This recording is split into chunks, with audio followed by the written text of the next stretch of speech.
excerpt from his work reflects a wide character of nationalism he wanted to ignite within sleeping masses of India. He says, the new nationalism overleaps every barrier. It summons the Brahmin from his temple and takes the hand of the Chandala in his degradation. It cares nothing for age or sex or caste or wealth or education or respectability. To the Hindu, it repeats the name of Kali. To the Mohammedan, it spurs to action for the glory of Islam. It cries to all to come forth to help in God's work and remake a nation, each with what his creed or his culture, his strength, his manhood, or his genius can give to the new nationality. The only qualification it asks for is a body made in the womb of an Indian mother, a heart that can feel for India, a brain that can think and plan for her greatness, a tongue that can adore her name, or hands that can fight in quarrel. The new nationalism is the rebirth in India of the Kshatriya, of the samurai. Therefore, Aurobindo was an organic intellectual but did not pursue the religion of intellectuals. In fact, he wanted to make the counter hegemony and make nationalism derived from Sanatan Dharma as religion and awaken masses against imperialism. Now, coming to the contemporary times, Sri Aurobindo is a prominent figure within the broad spectrum of Hindu nationalism whose ideas continue to inspire millions of people in Bharat. Most people consider Hindu nationalism as a monolith idea and generally associate it with RSS. However, there are many shades within this movement. Therefore, I see two strands of thought within this Hindu nationalist movement. First strand is of Hindu civilizational nationalism based on Sanatan Dharma, whose main proponent was Sri Aurobindo. And the other strand is of territorial nationalism, whose proponents are RSS ideologues. To understand the first strand of civilizational nationalism, consider an excerpt from Uttarpara's speech of Sri Aurobindo, which is the founding text of Hindu civilizational nationalism.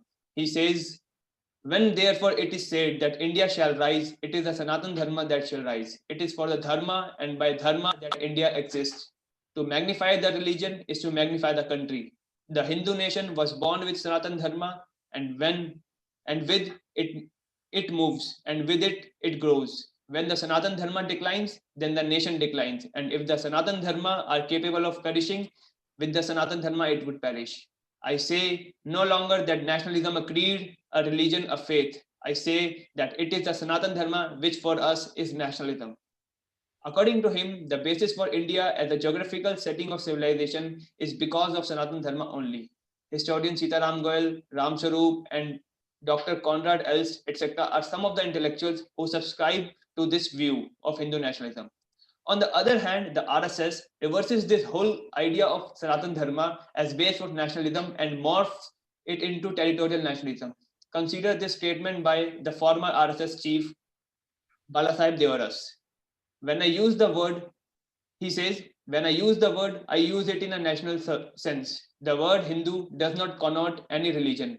Our idea is that all the people, whether they are Christians, Muslims, or Arya Samajis, are Hindus. Now, numerous times, current RSS Sarsangchalak Mohan Bhagwat has also affirmed that for RSS, everybody residing in Indian subcontinent is a Hindu. With this understanding, they have reduced the religious connotation of the term Hindu to only cultural and geographical sense. Ergo, Indian territory as a geographical and cultural entity becomes the basis of nationalism for RSS ideologues. Consequently, this vague and confused understanding of the term Hindu is bound to raise some objections. First, considering the fact that every religious group is proud of its identity, therefore, no non-Hindu religious group like Christians and Muslims would like to be termed as Hindus. Secondly, let's assume that if followers of Hindu religion become a minority group in India and no Hindu culture is left in India, would then RSS still call every person residing in India as Hindu? Would there be any united India left if Hindus as a religious group cease to be a majority in India? I think India's partition in 1947 on religious grounds would be a good answer to it. To conclude, the RSS variety of Hindu nationalism puts things upside down. It starts with the Indian territory as the center of its ideology and then deduces the society and culture and religion born on this soil are worth defending. Shri Aurobindo, by contrast, starts from the civilization of Sanatan Dharma as a value worth defending, then deduces the value of Hindu society from its upholding this Sanatan Dharma, and concludes that the Indian territory and state are worth defending because and only because they house Hindu society and its civilization. Thank you very much. Okay, thank you, Arjit. Next, to present. So, sir, I'm Dedipya.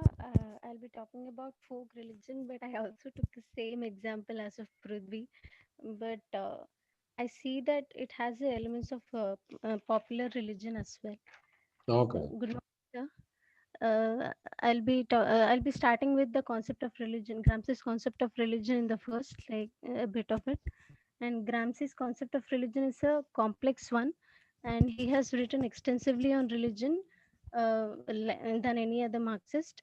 And Marx, though he defined religion as opium of masses, he also argued in Gotha program that the task of the socialist state is to protect religious freedoms.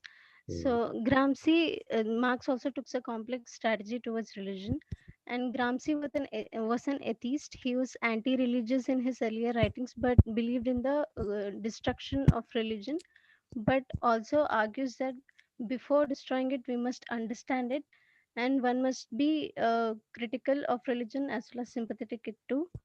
And religion must not be dismissed just as a superstition for him. And religion is an active conception of life for Gramsci. People use religious beliefs in lives to connect with himself or herself, to connect with others, to connect with nature. And religion molds the practical life of a person. And for Gramsci, theory must connect with the social imaginary of the people, and religion must be studied critically. His Gramsci links religion to the hegemony or the coercion. His concept of religion understands the dynamics of powers in the society, and Gramsci places his view of religion in the context of politics. Religion is always a political force for him. For Gramsci, a simple bloodshed revolution is doomed to fail because Western democracy is a complex one. It is a mixture of both coercive power and the cultural power. Coercive power is exercised by the state, whereas the cultural power is exercised by the civil society. Gramsci refers to this cultural power as social control, which is hegemony. Religion is also one such hegemonic force. And for Gramsci, socialism is an intellectual and moral reformation, that is a revolution of the mind and heart, which must be worked on continuously for centuries through educational and political means. This intellectual and moral reformation unites intellectuals and the masses in forging of a culture rooted in the experience of workers, peasants, and intellectuals together.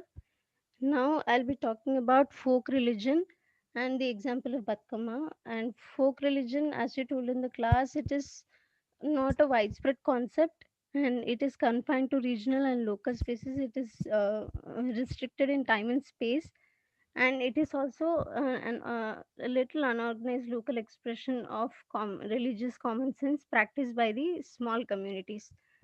And but I found that Batkama also has some elements of popular religion, like interpretations of the daily experiences of people, women, subordinate classes, peasants, and etc. uh, as Prithvi said, Batkama is a floral festival of Telangana. It is a nature friendly festival, and it is mainly played by women. Women arrange the flowers on a plate in a round, in a circular shape, and they make it a little fountain like shape, and they place the Gauri Devi, which is made of a turmeric paste, in the middle of the flowers. And mainly the women sing songs, clap, and dance around in a circular motion around the Batkama. And as the Prithvi had already pointed out, it has certain ecological significance. The flowers which are used in this Batkama festival are exclusively found in only Telangana region, and they have certain medicinal value. And when disposed in the water, they naturally degrade and also improve the fertility of the soil which is under the lake. But Batkama songs, the songs which are sung in the Batkama festival by the women, they interpret the history, moral stories, stories, distress of people faced, distress faced by the people in local or regional situations, revolutionary aspects, and most importantly, the family and domestic issues faced by the women. When I participated in when I did this Batkama for I think last year, one of the old ladies sang a song where a woman is asking permission to her in-laws and everybody in the house to go to the maternal house, to go to her maternal house for the festival. So the festival is actually celebrated for 9 days before Dashra, and women go to the maternal houses. They relax and they participate in the festival, and then go back to their in-laws' house. So this Batukama festival is also uh, uh, when the Nizam ruled, and the Nizam's Razakars army, its private army, when they committed very atrocities on the people. This Batkama festival was also used as a non-violent means of resistance, where women sang songs again, describing the oppression of the Nizams. And also, even during the Telangana movement, also, though it was not the time of celebrating Batkama, some people did go on the streets and sung songs about the struggle of Telangana. And and thus, in each and every stage, the festival, this Batkama festival, is an important medium through which the contemporary sufferings were protested in a non-violent manner. And the thus folklore, as you said in the class, folklore is a product of common sense, the common consciousness or commonality of experiences of group of people. Though this festival uh, gives chance to express their resentment, but because of no political leadership and direction, these people rely on folk religion or superstition and myth.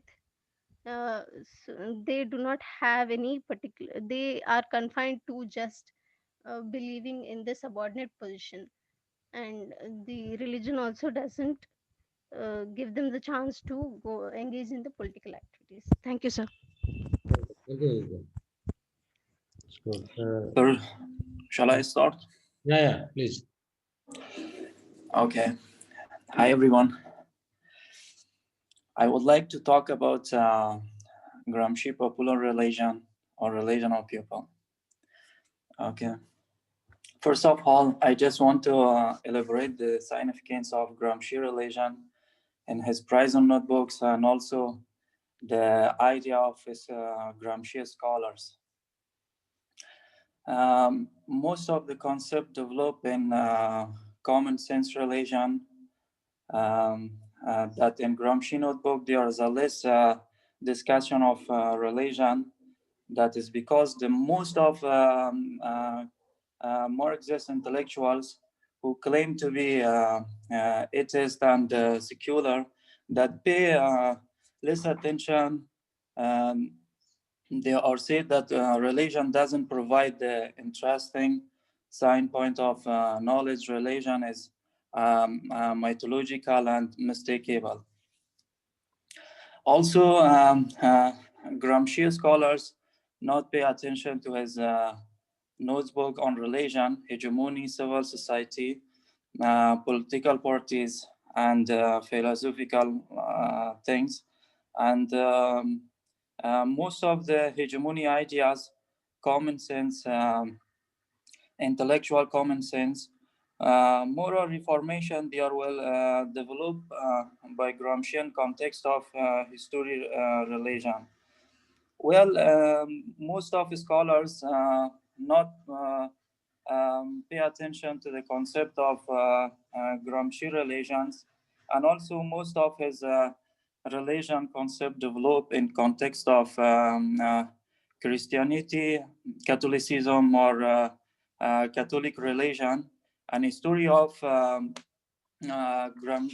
story of Christianity in the medieval era.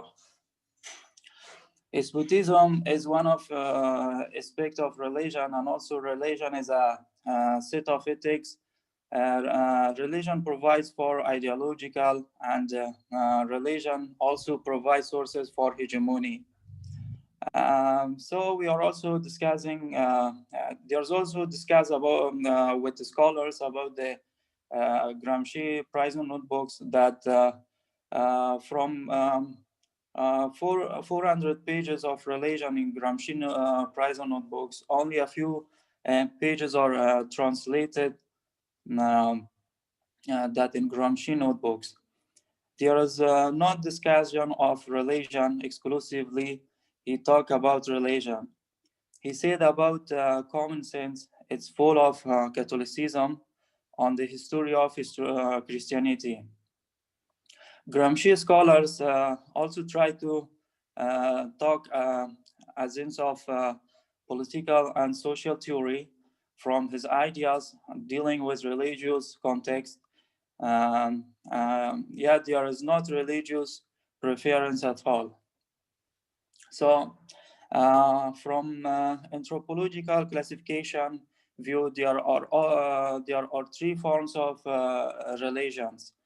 Idea of personal God, idea of empirical impersonal God, and naturalism. Classification is sociological religion is divided in terms of knowledge frameworks and the frameworks of agencies responsible for these worldviews. So, and here we are also talking about the popular religion, or we can say the religion of people is a bit more organized than folklore culture. Therefore, folklore culture led by religious leaders,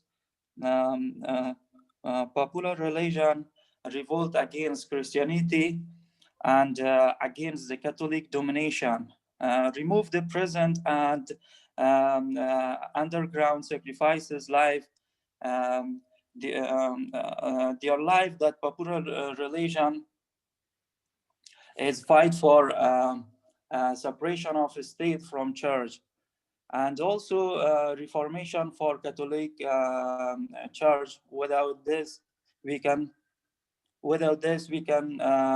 not get secular state, and also we can say secular democracy. So Gramsci urged that Protestant movement initially caused reform. This is a movement of people that fight against Catholic domination, and through his fighting for separation of state from church. And the Protestant movement is also fighting for during mediation God without help of church or without the help of priest. And also this movement is fight for translation of Bible through their mother language tongue. Therefore, the people or religion of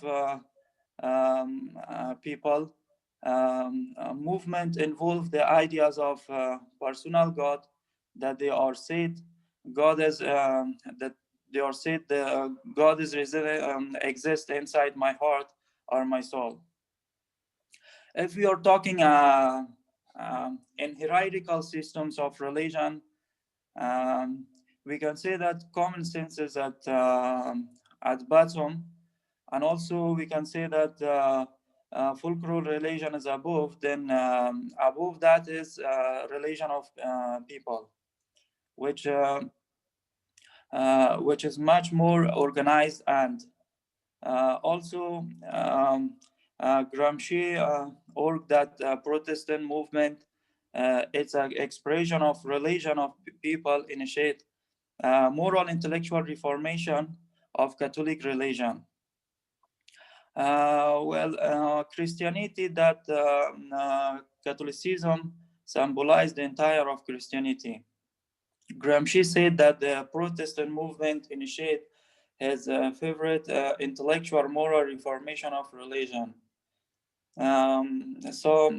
Socialism supposed to be a Protestant movement led by people involved in demanding intellectual moral reformation of hegemonic systems. There is also argument of scholars that hegemonic was hegemonic was demand dominated in two eras, medieval era and modern era. That medieval era hegemonic dominated by Christianity, and also the modern era hegemonic is dominated by capitalism.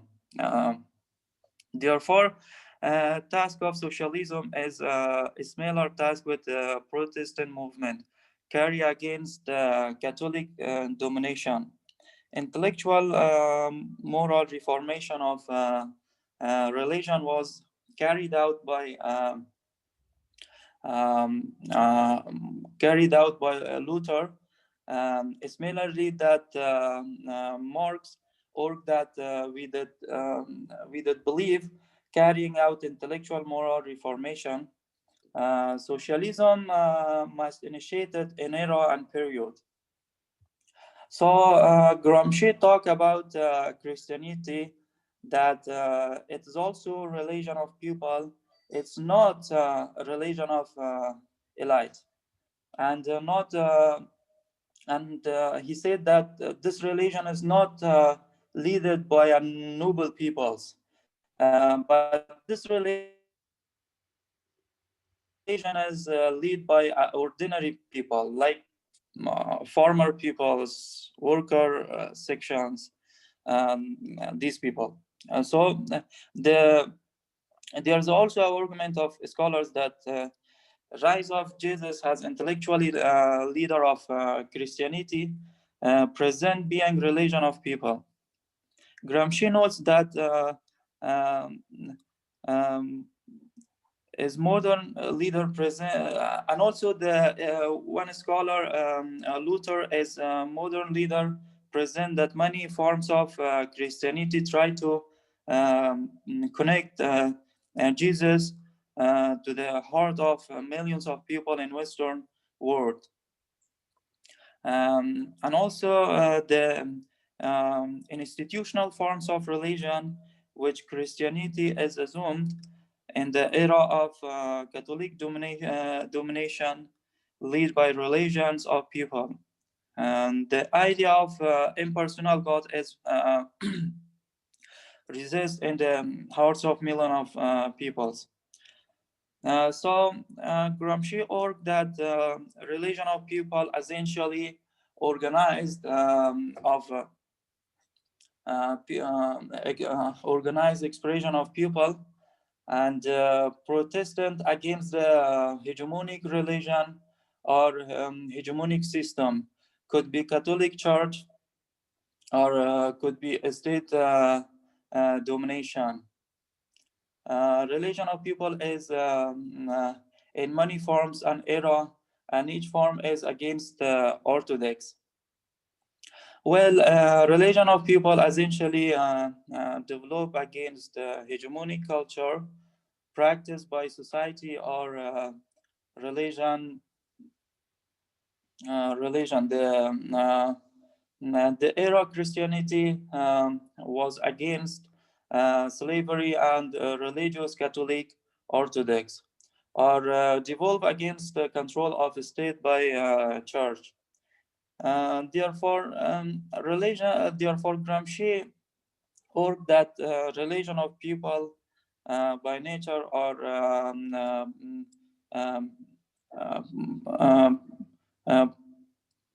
population or popular religion is emancipatory as a conference, the powerful dogmas of time. It could be social and could be religious dogmas, and also there is a popular religion is essential, emancipatory, and egalitarian. Thank you, sir. Okay, thank you, Ravi. Next.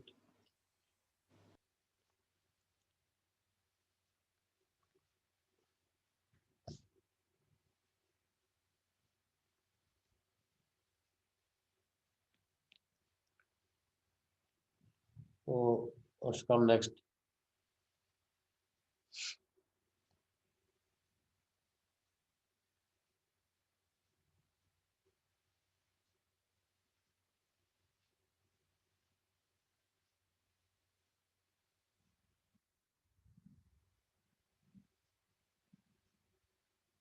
Deepsika, you want to come now?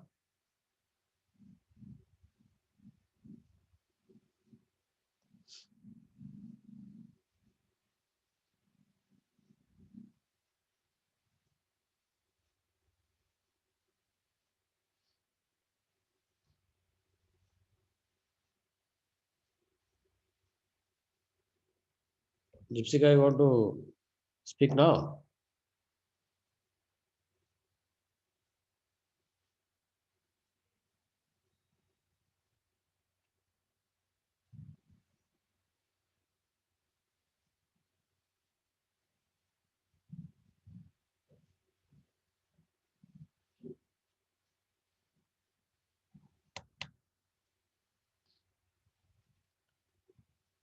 Deepsika, are you there?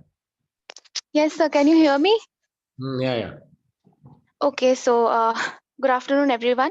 I'll be presenting on the topic religion of the people or popular religion. Before presenting on that topic, I would like to first bring to notice why Gramsci finds it important to talk about religion in the first place.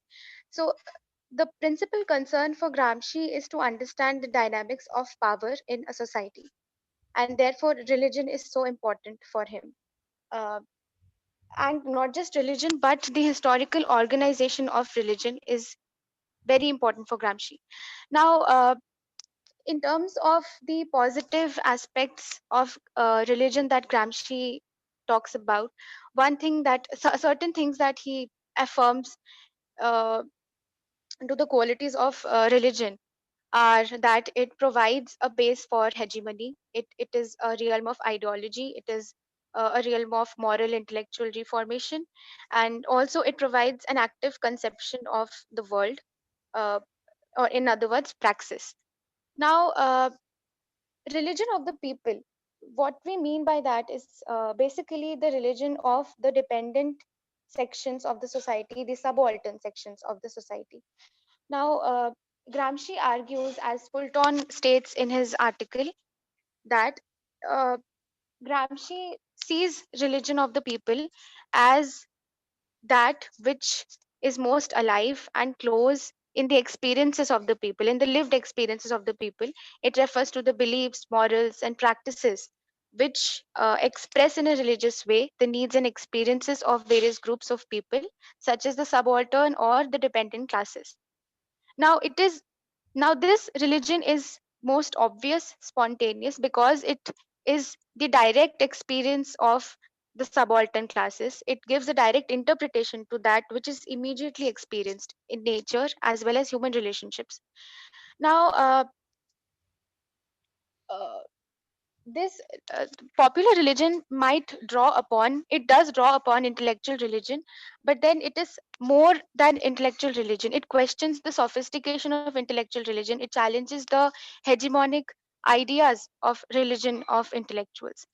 To give an example, I would like to bring in Guru Nanak. He was the founder of Sikhism in India, and Sikhism is basically a part of Bhakti movement. Bhakti movement is a larger, wider movement which was a galaxy of variety of social religious reforms that occurred in medieval India across North and South India. Now, Guru Nanak basically uh, saw spiritual and secular householder life as intertwined. He didn't see any distinctions as such. He basically, I mean, the Sikh perspective questioned the distinctions of caste, all sorts of distinctions, and questioned the form of ritualism and formalism that existed in Islam and Hinduism. Now, apart from this, apart from this, the Sikh perspective also questions that no, it basically argues that the the everyday world is part of an infinite reality where an increased spiritual awareness ultimately leads to a participation in the everyday world. Guru Nanak himself described living as active, creative, and practical life of truthfulness, fidelity, and so on and so forth, as being higher than the metaphysical truth. And this is where the element of praxis comes in. So, apart from all these things, Sikhism developed as an opposition to the orthodoxy of Islam and Hinduism, and it basically questioned the inequalities, the hierarchies that existed in both Islam and Hinduism. And this is what popular religion does. Popular religion questions uh, the hegemonic ideas of intellectual religion. It might draw from intellectual religion, but it questions its sophistication. So uh, there is both a positive as well as negative aspect of intellectual religion. Uh, now, Gramsci says that popular religion, the thing that popular religion lacks is universality, which is then overcome by socialism. And socialism is a higher uh, form of, not higher form, but it is superior to religion of the people.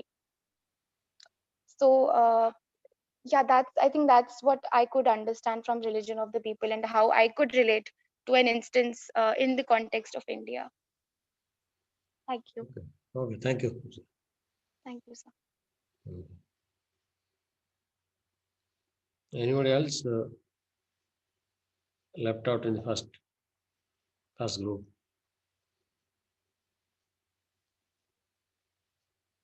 Mohit is not there, huh?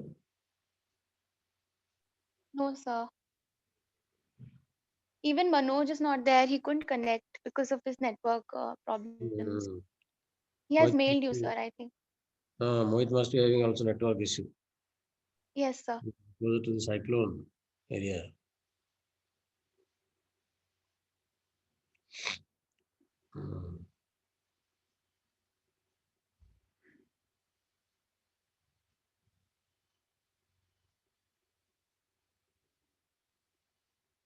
Okay, so Manoj and Mohit are not there.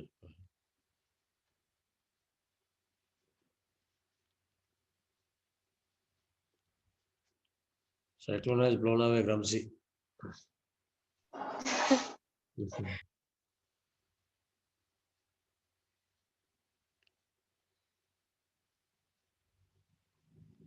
So give me your write-up.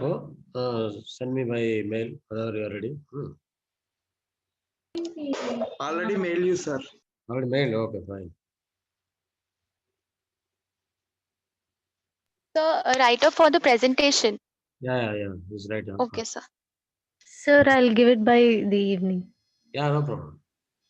Thank you, sir. Sir, I have made you already. Okay, thank you. So we finished 6 presentations. 2 are absent in this group and 8. 2 more are there, but I don't remember them. Maybe those 2 they cannot be presenting, and we'll see. Sir, we should send the transcript of our presentation to you. Yeah. Okay, sir. You will be presenting tomorrow, no? I'm the last one. My register number is the last one. I think I will be presenting on Monday, next Monday. No, tomorrow. You present tomorrow. Me? Yeah. Okay. There are not many people. You probably can finish tomorrow. Okay, sir. Let us finish presentations tomorrow. So not tomorrow, day after tomorrow. Saturday afternoon. Monday we'll have a class. Yes, sir. So what's the time for Saturday's class? Afternoon, right? Yeah, Mohit would have circulated at 4 o'clock. 4 o'clock. Yeah, sure. There's some exams in the morning. Yeah, Dalit politics exam hai.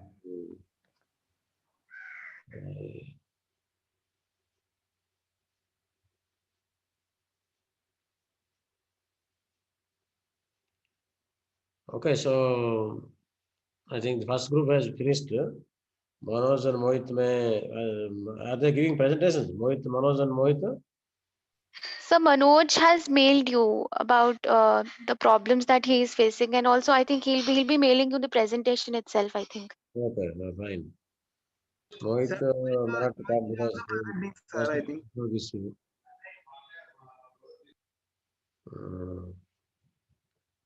Okay, let them mail. No, doesn't matter. So we'll meet tomorrow at 4. Yes, sir. Okay. Bye. Thank you, sir. Thank you, sir.